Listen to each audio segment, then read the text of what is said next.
Hi friends, welcome back to my channel శ్రీవారితో శ్రీమతి.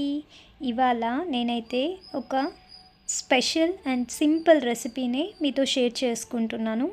అది కూడా మన తెలుగు స్టైల్లో సాస్ ఏది యూస్ చేయకుండా super tasty, spicy, quick, perfect recipe for beginners కూడా ఈజీగా చేసేలాగా అదేనండి పాస్తా. సో ఈ పాస్తా మేకింగ్లో అయితే ఈ పాస్తా ఒరిజిన్ ఎక్కడి నుంచి వచ్చిందనే స్టోరీ కూడా చిన్నగా మీతో నేను షేర్ చేసుకుంటాను. చూసేద్దామా? ఈ రెసిపీ అయితే మాత్రం మార్నింగ్ టిఫిన్స్కి కానివ్వండి, ఆర్ ఈవినింగ్ స్నాక్స్కి కానివ్వండి, ఆర్ నైట్ డిన్నర్కి కానివ్వండి, ఎనీ టైం అనేది క్విక్గా ఈజీగా చేసుకోవచ్చు. సో నేనైతే ఒక్కొక్కసారి ఒక్కొక్కలాగా డిఫరెంట్గా ట్రై చేస్తూ ఉంటా. బట్ ఇది ఈవెన్ బ్యాచిలర్స్కి కానివ్వండి, ఎవరైనా కూడా ఈజీగా ఎలా చేయాలో చూపించేస్తాను. ఫస్ట్ ఇప్పుడు మన క్వాంటిటీకి తగ్గట్టుగా పాస్తాను అయితే తీసుకుందాం. నేనైతే ఈ బ్రాండ్ పాస్తానే రెగ్యులర్గా యూస్ చేస్తాను, చాలా బాగుంటుంది.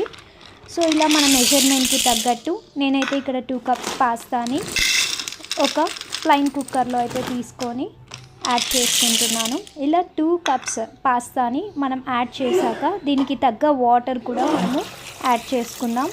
ఇక్కడ నేనైతే 2.5 గ్లాస్ వాటర్ అయితే యాడ్ చేసుకున్నాను. సో ఈ వాటర్లోనే ఆ పాస్తా టేస్ట్ రావడానికి సాల్ట్ అనేది కొద్దిగా యాడ్ చేసుకుంటే చాలు. ఎందుకంటే మళ్ళీ మనం ప్రిపేర్ చేసేటప్పుడు కూడా సాల్ట్ యాడ్ చేస్తాం కాబట్టి ఇక్కడ కొద్దిగా యాడ్ చేసుకుంటే చాలు. సో ఈ పాస్తా అనేది స్టిక్కీనెస్ లేకుండా అతుక్కోకుండా ఉండడానికి ఆయిల్ అయితే నేను ఇక్కడే ఒక 2 స్పూన్స్ ఆయిల్ అయితే యాడ్ చేసేసాను. సో వీటినంతా మనం బాయిల్ చేసి వడకట్టుకొని పక్కకు పెట్టుకోవాలి. 80 to 90% కుక్ చేస్తే చాలు. సో ఇప్పుడు ఒక ప్యాన్ తీసుకొని ఆ ప్యాన్ హీట్ అయ్యాక 2 స్పూన్స్ ఆయిల్ యాడ్ చేశాక నేను ఇక్కడ ఆవాలు, జీలకర్ర అది యాడ్ చేసుకున్నాను. సో మీరు ఇక్కడ బటర్ కూడా యాడ్ చేసుకోవచ్చు. బట్ నేనైతే నార్మల్గా చేయాలనుకున్నా కాబట్టి ఆయిల్ తీసుకున్నా. దీంట్లోనే కట్ చేసి పెట్టుకున్న ఆనియన్ స్లైసెస్ని కూడా యాడ్ చేస్తున్నాను. సో దీంట్లో సన్నగా తరిగిన గార్లిక్ పీసెస్ కూడా యాడ్ చేస్తున్నాను. అలాగే కారానికి తగ్గట్టు ఒక 3 పచ్చిమిర్చి కూడా యాడ్ చేశాను. ఇప్పుడు ఇవన్నీ కూడా బాగా ఫ్రై చేసుకోవాలి, ఆనియన్స్ అన్నీ మగ్గేంత వరకు. ఇలా ఆనియన్స్ అన్నీ కూడా మగ్గాక కట్ చేసి పెట్టుకున్న టొమాటోస్ని కూడా నేను దీంట్లో అయితే యాడ్ చేస్తున్నాను. సో మీరు ఇంకా vegetables like cabbage, carrot, beans ఇలాంటివి కూడా యాడ్ చేసుకోవచ్చు.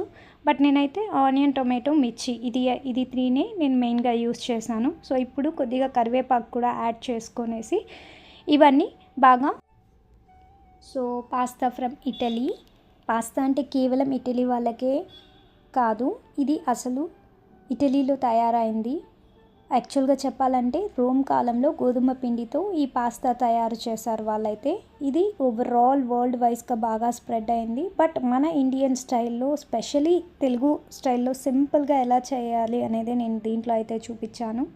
అందుకే నేను స్టార్టింగ్ వీడియోలోనే చెప్పాను, ఏ సాసెస్ కానివ్వండి, ఏ అదర్ పౌడర్స్ కానివ్వండి, ఫ్లేవర్స్ ఎసెన్స్ కానివ్వండి, ఏది లేకుండా సింపుల్గా మన స్టైల్లో చూసే విధానమే ఇది. సో ఇప్పుడు ఇది బాగా వేగింది కదా, దీంట్లో టేస్ట్కి తగ్గ సాల్ట్ కొద్దిగా యాడ్ చేసుకుంటే చాలు. ఎందుకంటే ఆల్రెడీ మనము పాస్తా ఉడకబెట్టేటప్పుడు వేసుకున్నాం కాబట్టి ఇక్కడ టేస్ట్కి తగ్గట్టు యాడ్ చేసుకుంటే సరిపోతుంది. దీంట్లోనే ధనియా పౌడర్ కూడా కాస్త యాడ్ చేసుకోవచ్చు. మా ఇంట్లో అయితే పసుపు ప్లస్ ధనియాలు మిక్సీ పడతాం కాబట్టి అది ఈ కలర్లో ఉంది. అండ్ కావాలి అంటే కొద్దిగా చిల్లీ పౌడర్ కూడా అది స్పైసీకి తగ్గట్టు యాడ్ చేసుకోవచ్చు. ఇవన్నీ కూడా బాగా మిక్స్ చేసేసాక బాయిల్ చేసి ఫిల్టర్ అవుట్ చేసుకున్న ఈ పాస్తాని కూడా ఇప్పుడు మనం దీంట్లో యాడ్ చేసుకోవచ్చు. చూడండి, ఇలా 80%, 85 to 90% కుక్ చేసుకుంటాను నేనైతే. ఆయిల్ వేసి మనము బాయిల్ చేస్తాం కాబట్టి ఇది ఒకటికొకటి అంటుకోకుండా బాగా పొడిగా ఎలా పడుతుందో చూడండి. సో ఇలా చేయడం ఎందుకు అని అంటే మనం ఓవరాల్ కుక్ అనేది చేసాము అని అంటే మనం ఇంకా ఫ్రై చేసేటప్పుడు అవన్నీ బ్రేక్ అయిపోతూ ఉంటుంది కదా. అందుకే నేనైతే 85 to 90% కుక్ చేసుకుంటాను. రెస్ట్ 10% అనేది ఇలా మనం మగ్గిచ్చేటప్పుడు ఈక్వల్గా సరిపోతుంది అనమాట. సో ఇలా మొత్తం పాస్తాకి ఆ మసాలా అంతా అంటుకునేలాగా బాగా ఫ్రై చేసుకోవడం అంతే. హీట్ మీద ఉన్నప్పుడు కాదు, ఈవెన్ చల్లబడ్డాక కూడా మనకు అది గట్టిపడదనమాట. పాస్తా చాలా సాఫ్టీగానే ఉంటుంది. సో చూసారు కదా, సింపుల్గా మన ఇంట్లో చేసుకునే రెగ్యులర్ మెథడ్లో ఈవెన్ తెలియని వాళ్ళు కూడా చేసే విధంగా ఎంత ఈజీగా పాస్తాని ప్రిపేర్ చేసేసామో. సో మీకు ఈ వీడియో నచ్చిందా? మీరు కూడా వన్స్ ట్రై చేసి ఎలా వచ్చిందో నాకు కామెంట్ రూపంలో తెలియచేయండి. ఫైనల్గా అయితే ఇటలీలో మొదలైన పాస్తా మన తెలుగు స్టైల్లో సింపుల్గా చేసేసాను కదా. సో మీరు ఈ వీడియోని, ఈ రెసిపీని ఎంజాయ్ చేసినట్లయితే please like, share, comment. Thank you for watching my video. శ్రీవారితో శ్రీమతి. సో ఫైనల్లో అయితే నేను టేస్ట్ కోసం ఇలా లైట్గా ఆర్గానోస్ అయితే యాడ్ చేసుకున్నాను. అది కూడా ఆప్షనలే. నేను వైట్ సాస్ క్రీమీ పాస్తా కూడా ప్రిపేర్ చేసి ఛానల్లో పెట్టాను. సో మీరు అది చూసి ట్రై చేయాలంటే మీరు ఛానల్లో క్రీమీ పాస్తా సర్చ్ చేశారంటే ఆ వీడియో కూడా కనబడుతుంది. సో అది కూడా ట్రై చేయండి. Thank you. See you again and another video.